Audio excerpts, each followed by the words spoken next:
سنا ہے کہ اس روز تکمیل دین کی خبر بھی دی گئی کہ آج دین مکمل ہو گیا،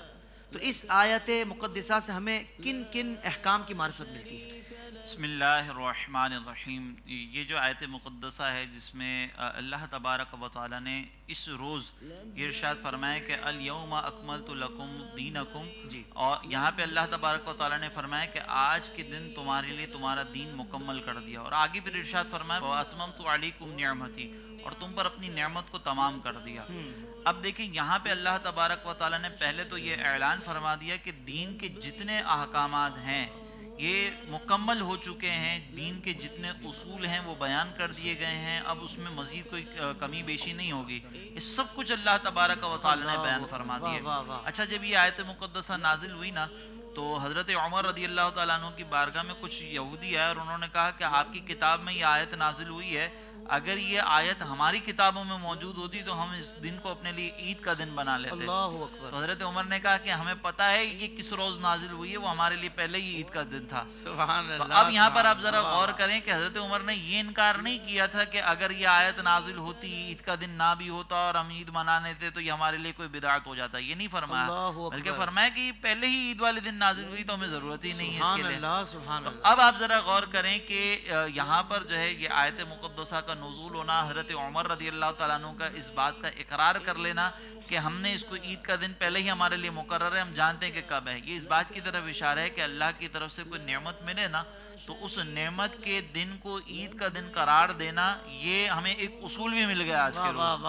اب جب یہ اصول ہمیں مل گیا کہ یہ آیت مقدسہ بطور نعمت نازل ہوئی ہے تو ہم اس دن کو عید کا دن منا سکتے ہیں، تو یہ آیت مقدسہ جن کی ذات پر نازل ہوئی ہے ان کی جب دنیا میں تشریف آوری ہو رہی ہے تو اس دن کو عید کا دن کیوں نہ منائیں؟ کیا بات ہے، واہ واہ۔ تو یہ اس بات سے در ایک اشارہ ملتا ہے۔ سبحان اللہ۔ دوسری بات یہ کہ یہاں پہ جو اللہ تبارک و تعالی نے فرمایا کہ اکملت لکم دینکم،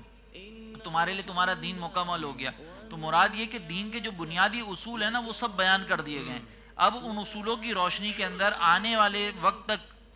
قیامت تک کے جتنے مسائل ہیں نا وہ حل ہوتے رہیں گے۔ اس کا مطلب یہ نہیں ہے کہ بعد میں اگر کوئی چیز ایجاد ہو رہی ہے تو وہ ڈائریکٹ جو ہے نا وہ دین کے اندر اضافہ ہی ہوگا، بلکہ بعد میں جاری ہونے والی چیز، بعد میں رائج ہونے والی چیز کو دیکھا جائے گا کہ وہ اصول جو اس دین کے کامل ہونے کے بعد مکمل ہمارے سامنے آئے تھے، یہ چیز اس کے تابع ہے یا نہیں۔ اگر یہ چیز ان اصولوں کے تابع ہے تو یہ بدعت نہیں کہلائے گی، ان اصولوں کے تابع کہلائے گی، یا بدعت حسنہ ہم اس کو کہیں گے، جیسا ہمارے یہاں پر ایک تصور ہے۔ اس کی آپ بنیادی طور پر آپ دیکھیں کہ حضرت عمر رضی اللہ تعالیٰ، حضرت صدیق اکبر رضی اللہ تعالیٰ عنہ کے دور میں جب جنگ یمامہ ہوئی تو اس جنگ یمامہ کے اندر صدیق اکبر رضی اللہ تعالیٰ عنہ نے یہی فرمایا تھا کہ اگر ہم قرآن کو جمع کریں تو یہ ایک ایسا کام ہے کہ جو رسول اللہ کے دور میں نہیں ہوا۔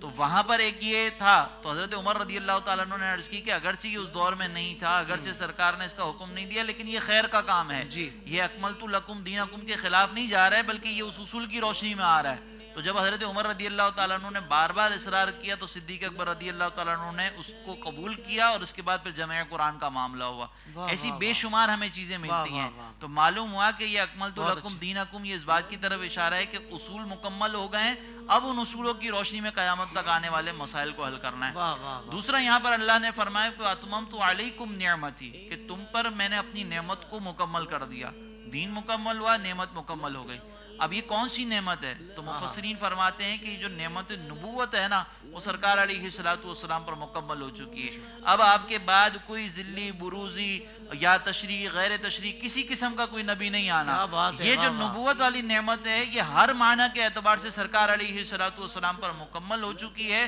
نہ اس جہاں میں، نہ کسی اور سیارے پر، نہ کسی اور وقت کے اندر کبھی کوئی نبی نہیں آئے گا۔ اب جو سرکار علیہ الصلوۃ والسلام کی نبوت ہے اس پر نبوت کا دروازہ بند ہو چکا، اس کے بعد اب کوئی نبی نہیں آنے والا، نہ اس کا امکان باقی ہے۔ اسی لیے یہ سرکار علیہ الصلوۃ والسلام کے بارے میں اللہ نے فرمایا کہ آج کے دن آپ کو یہ بھی انعام مل گیا کہ آپ پر جو وہ نبوت کا اتمام ہوتا ہے، آپ ختم نبوت کے تاجدار بنتے ہیں۔ جب یہ آیت مقدسہ نازل ہوئی تو بعض صحابہ کرام کو یہ تشویش لاحق ہوئی کہ جب یہ دین مکمل ہو گیا تو اب تو سرکار علیہ الصلوۃ والسلام اس دنیا سے رخصت ہو جائیں گے. تو بعض صحابہ اس پر غمگین بھی ہوئے تھے کہ سرکار علیہ الصلوۃ والسلام اس دنیا سے رخصت ہونے والے ہیں, اور پھر اس کے بعد سرکار علیہ الصلوۃ والسلام اگلے ہی جو ربیع الاول آیا تھا اس میں سرکار علیہ السلام نے ظاہری طور پر اس دنیا سے پردہ فرمایا, اور یہ آیت مقدسہ کے نزول کے بعد ہمارا دین بھی مکمل ہوا, ختم نبوت کا بھی معاملہ در سے حل ہوا, اور یہ ساری چیزیں جو ہے وہ ہمیں اس آیت مقدسہ سے ملتی ہیں.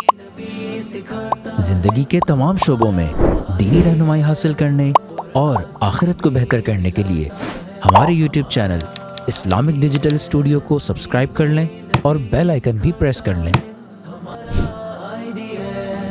قرآن سے بھی ملاتا ہے ہمارا